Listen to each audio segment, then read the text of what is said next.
Mesdames et messieurs, bonsoir et bienvenue dans ce journal au menu. Les Sénégalais ont répondu présent à l'appel des mouvements Y en a marre et Frappe France Dégage ce vendredi à la place de la Nation. Ils ont dénoncé entre autres l'injustice et ont dit non à un troisième mandat. Incivisme dans la capitale sénégalaise, les agents de l'UCG déplorent le comportement de certains citoyens et qui ne cessent de leur rendre la tâche difficile. Plus de 40 000 tonnes d'arachides ont été d'ores et déjà commercialisées selon le directeur général de Setuna. Les explications à suivre dans cette édition. La page internationale et celle sportive mettront fin à cette édition. Bienvenue au développement. Comme annoncé dans les titres, les Sénégalais ont répondu présent à l'appel des mouvements Y en a marre et Frappe France Dégage ce vendredi à la place de la Nation. Ils ont dénoncé entre autres l'injustice et ont dit non à un troisième mandat. Suivons le compte-rendu de Ousmane Niang et de Fatou Djengueye. Les citoyens sénégalais sont très énervés contre le fonctionnement de la justice.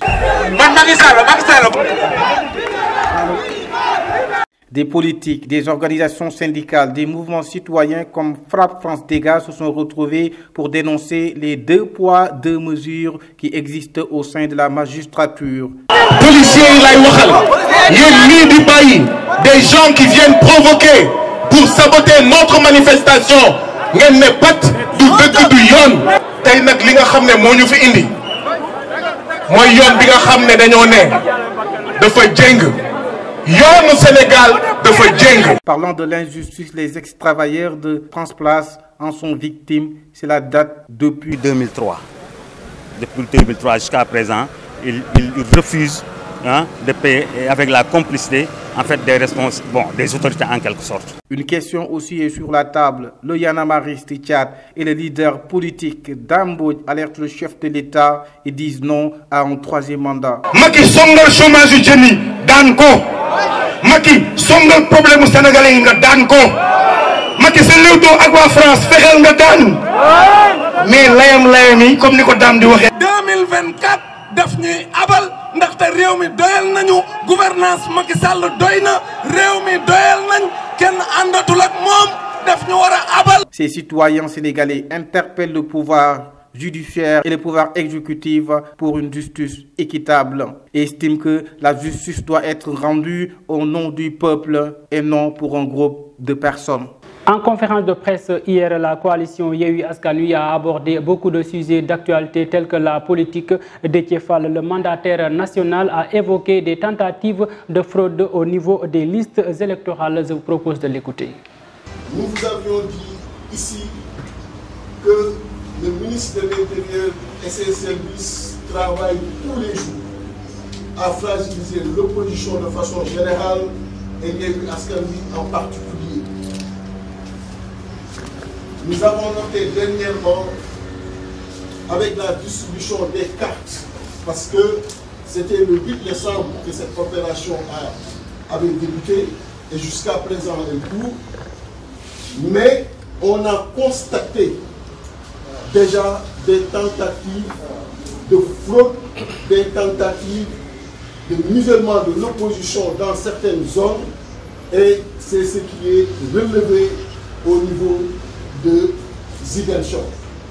Vous savez bien qu'ils ont été des milliers primo-votants à aller lors de la révision exceptionnelle des listes électorales à aller s'inscrire, mais quand nos plénipotentiaires sont partis, malheureusement seulement quelques centaines de cartes sont disponibles, ce qui veut dire qu'ils ont commencé la machine de fraude à ce niveau-là, mais ça ne passera pas. Certains Sénégalais se sont indignés sur le nombre de manifestations organisées à Dakar et sans solution. Si certains sont contre, alors d'autres proposent que les manifestants se limitent uniquement à leur marche. C'est un reportage signé Ousmane Niang et de Fatou Bintou Dem. Les revendications des Sénégalais et leurs manifestations ne cessent de s'amplifier et jusque-là, leurs conditions de vie et leur situation deviennent de plus en plus difficiles. C'est pourquoi ce citoyen sénégalais est contre la marche des populations et parle de lobby politique. Ce ne sont pas les citoyens qui font des manifestations, mais ce sont les politiciens qui veulent faire des manifestations pour jouer un lobby. Les manifestations ne sont rien que des lobbies. Il n'y a que des lobbies dans les manifestations. Les manifestations, utiles ou pas, voilà un jeune Sénégalais qui au début il manifestait, mais maintenant il a décidé de ne plus le faire. J'arrête depuis 2017 parce que ça ne change pas, c'est la même chose. On ne vous entend même pas. Le gouvernement ne vous prend pas en compte que les gens vont faire des marches.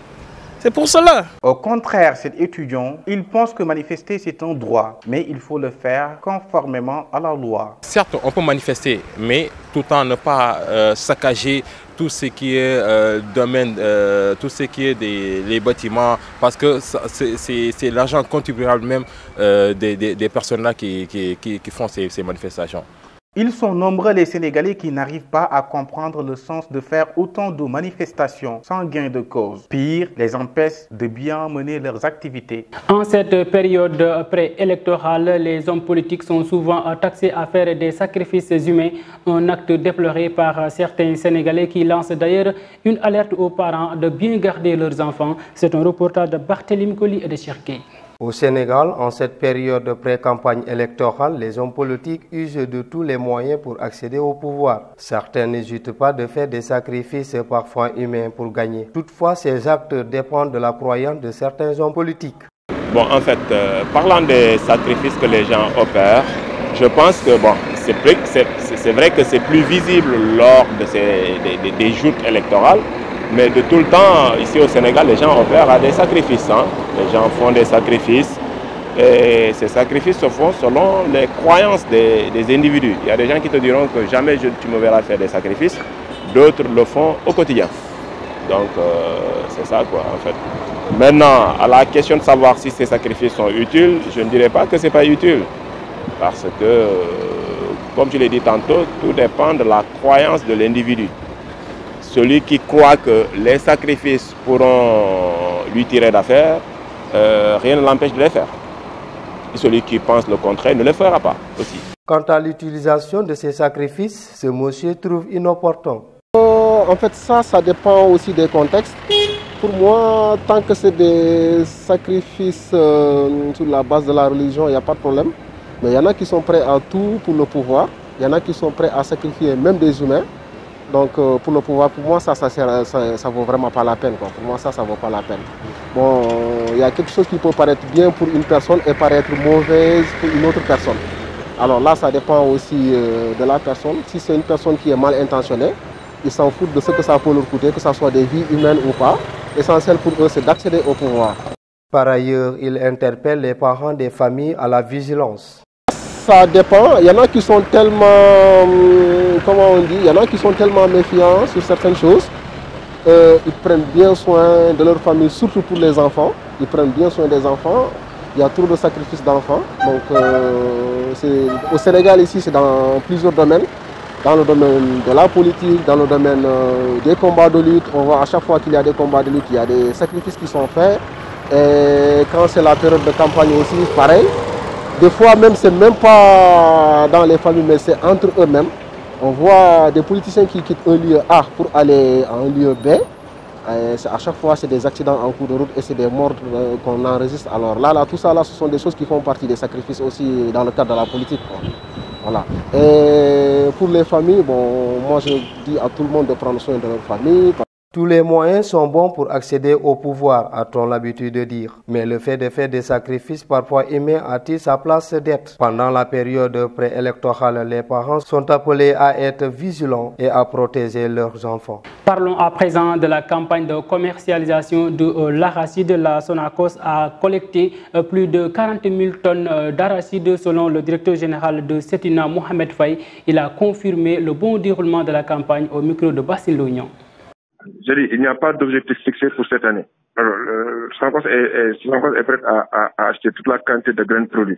Ce qu'il faut retenir, c'est que pour la campagne 2019-2020, il a été collecté environ 26 000 tonnes. 2020-2021, la collecte totale sur toute la période tournait autour de 50 000 tonnes. C'est toute la période. Actuellement, en 2 mois de campagne, en 2 mois, il y a environ 40 000 tonnes de collectées. Alors que la campagne n'est pas encore achevée. Nous venons juste de démarrer. Donc on peut pas pour le moment parler d'insuffisance ou de gap à combler. Pour le moment, ça va très bien quand même. Parce qu'il y a une partie de mesures. Il y a une partie de mesures qui a été prise. C'est justement de renforcer le nombre de points de collecte, d'augmenter le nombre de points de collecte, de faire en sorte que l'argent pour l'acquisition des graines soit disponible, ce qui est le cas. Actuellement, il y a environ 46 milliards qui sont mobilisés pour la campagne actuelle.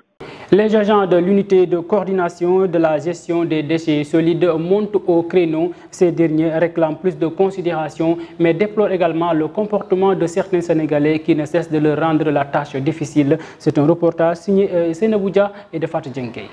Pour une ville saine et propre, le gouvernement a mis en place des agents du CG à chaque quartier pour bien assurer la propreté. Mais ces acteurs constatent que la population est en train de saboter leur travail. 7h du matin, 7h30, tu te réveilles le matin à 7h, on commence le travail en nettoyant, en faisant le désablement. Et une personne mange son pain ou autre chose et le jette comme ça, sans haine. C'est un manque de civisme. Ça devait se régler dès les bas âges avec les enfants. À être propre et correct aussi dans les maisons et même dans les rues. C'est difficile de travailler dans les conditions quand tu nettoies et les gens salissent. Et c'est la population qui doit nous aider à ce que les rues soient propres, car c'est pour le bien de tous.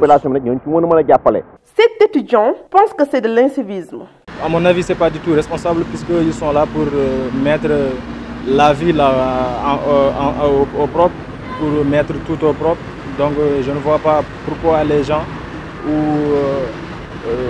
la population ou un peu des gens qui jettent des ordures un peu partout dans la ville.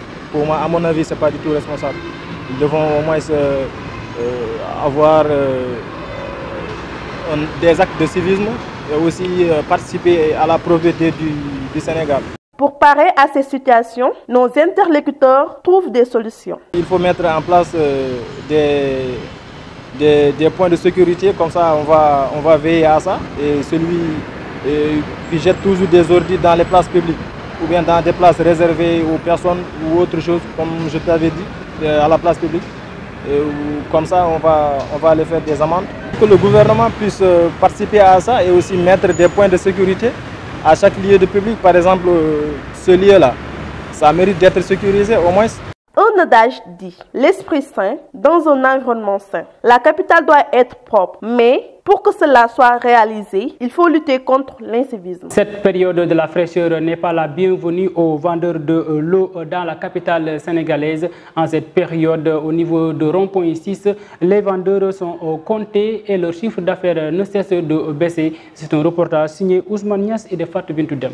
Cette période de fraîcheur à Dakar est un lourd moment pour les vendeurs de l'eau. Ce petit commerce est d'ailleurs défavorisé pour certains. Une vendeuse de croiseuse digne et motivée d'ardeur reste dans son coin avec stress. De salaire, tu fais avec. Si tu restes dans une place comme moi, comme ça, si c'est l'eau seulement, c'est pas la peine.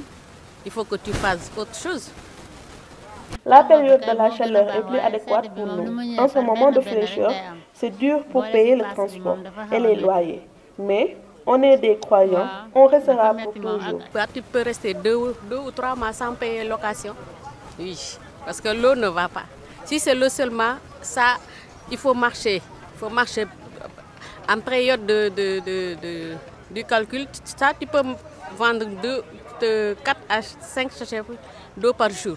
Malgré leur faible revenu dû à la fraîcheur, certaines vendeuses ont eu le courage de ne pas laisser leurs bras à cause de leurs besoins. À présent, l'actualité internationale, un 3e sommet Afrique-Turquie a démarré ce vendredi matin à Istanbul. En France, de nouvelles mesures sont annoncées pour lutter contre les violences dans les stades. Et puis en Chili, les électeurs sont appelés aux urnes dimanche prochain. Suivons les détails avec Bassine Lognan.